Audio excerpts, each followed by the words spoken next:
Let's imagine, if you can, that you've got to organise a party for a bunch of 11-year-old boys, and you want to apply the 3 different types of system that apply in nature. Well, if you assume the party's chaotic, the children are acting at random, you might as well buy the drugs and alcohol so the children can go on a personal experience of self-discovery. Your house may burn down in the process, but what does that matter? All property is theft, and it was socially constructed in the first place. I have friends in California who've tried this. I don't recommend it. The recovery cost is high, but it's a legitimate approach. On the other hand, the one we'll be more familiar with is the ordered systems approach. Here, it's of critical importance to construct clearly articulated learning objectives in advance of the party itself. The learning objectives should, of course, be aligned with the mission statement for education in the society to which you belong. Ideally, you should print the learning objectives off on motivational posters with pictures of eagles soaring over valleys and water dropping into ponds, and place those around the room where you're going to hold the party. You then produce a project plan for the party. The project plan should have clear milestones throughout the party against which you can measure progress against ideal party outcome.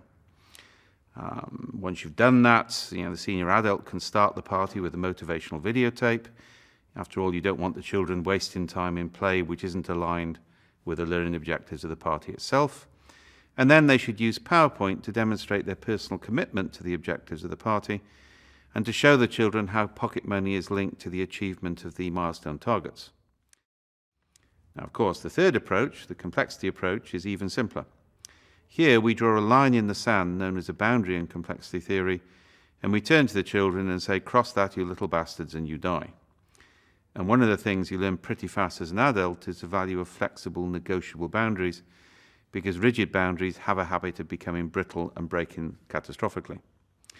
We then use catalytic probes, and I'm deliberately using the jargon of complexity theory now.